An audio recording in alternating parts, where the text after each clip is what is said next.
मुंबईमध्ये भाजपच्या 2 गटात जोरदार राडा झाल्याचं आता पाहायला मिळतंय। मुंबईमधील कांदिवली पूर्व या ठिकाणी असलेल्या जानूपाडा परिसरात मुंबई उपनगरचे पालकमंत्री आशिष शेलार आज सकाळी भेटीगाठीसाठी आले होते। यावेळेला भाजप कार्यकर्त्यांच्या 2 गटामध्ये तुफान हाणामारी झाली।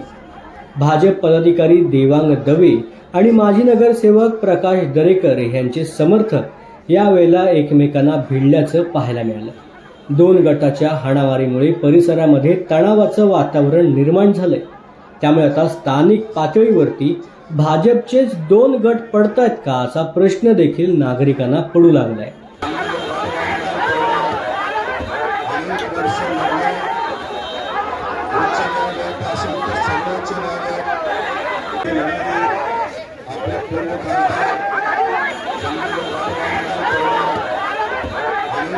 आपल्या